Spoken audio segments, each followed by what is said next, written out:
You ever go out to eat and when you look at the menu, there's just too much stuff? You can't even decide what you want? This should be an easy decision. I mean, it's not even something that matters really, but it's not easy.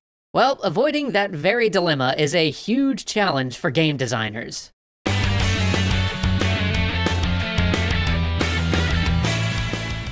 In games, it's often tempting to give players a whole lot of options to choose from, to allow them to customize their experience down to the tiniest detail. And this is a good thing to offer, except when it's not. You see, as human beings, there's a fairly well-documented psychological tic that we have that's usually called by the rather hackneyed name, analysis paralysis. Admittedly, it is quite fun to say. Analysis paralysis just means that when we try to assess too many options at once, we sort of short-circuit and get stuck, not really coming to any real conclusion about any of the options we've been presented. And that experience of analysis paralysis happens all the time in games. We have all had that moment where we knew we could do a million different things, where there were 1,000 different strategies we could try, but instead of doing any of them, we got overwhelmed by the sheer number of possibilities, and in trying to figure out what to do, we sort of let the opportunity to do any of them pass. This can happen in the span of an instant in a shooter, or last for entire minutes as a chess clock ticks down. But whenever it happens, it tends to create a subpar experience for the player.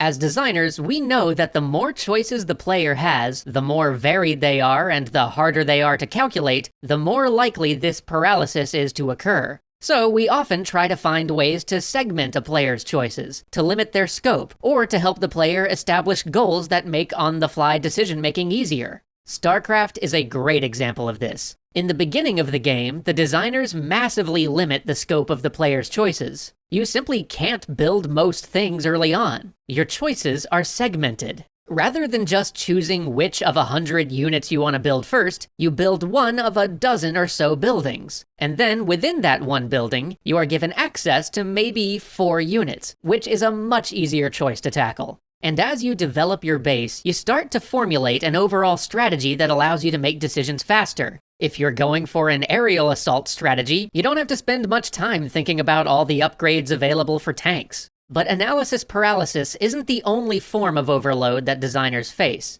There's another problem that's less well documented, but that any designer worth their salt will tell you exists, and that is simply choice paralysis.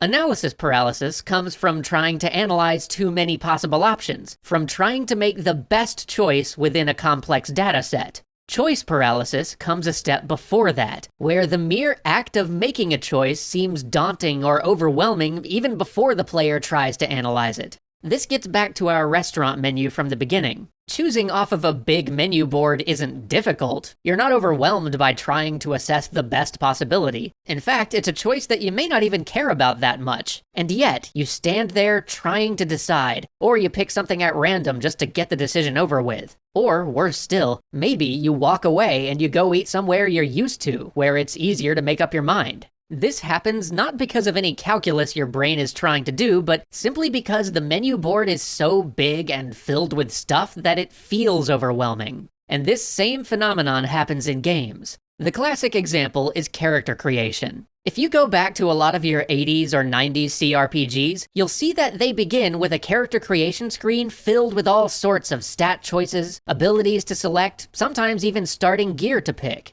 We have stopped doing that. Why? Because a lot of players never got past that screen. We've talked before about how these types of poorly designed character creation screens force players to make totally uninformed choices. After all, how are you supposed to know which stats you care about before even playing the game? But they're also bad design because they can lead to choice paralysis. Very often, new players would boot up the game, eager for something to play, get to that character creation screen, and feel totally overwhelmed, unable to make a choice. So what would they do? Well, they'd say, you know what, I'm tired, I'm gonna come back to this tomorrow when I can learn all these stats. Or they would say, I think I'll go play something else for now while I'm thinking all of these choices over.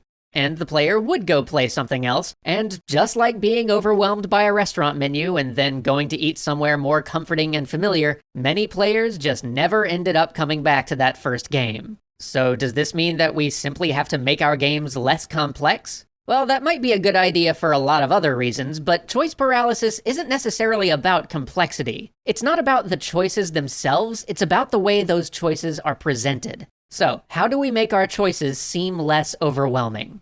Well, first, you could always offer the players default or prefab options presented front and center so that if they feel overwhelmed, they'll have a simple go-to option that they can pick to skip having to make all those overwhelming choices without having to skip the entire game. Segmenting is also a good option here. Sometimes you can allow players to make 3 small choices rather than 1 large one. Or, equally powerful, sometimes you can let players make 3 choices at 3 different times, rather than having them make those 3 choices on one screen filled with a million options. Going back to character creation, instead of having a bunch of stats on the one screen for the player to choose from, having a succession of simpler screens where they have to answer multiple choice questions like, would you rather be swift, strong, or smart? That can reduce the paralysis-inducing number of options down to something easily consumable. Segmenting can also be done systematically. Here, it's all about how you create your progression scheme. If every time the player goes to equip a new weapon or get a new skill, they find themselves choosing between 2 or 3 options, that's really interesting and engaging. But if they've got to pick one of a million options from a giant skill tree, or sift through 40 slightly different weapons to choose a favorite, that can be overwhelming.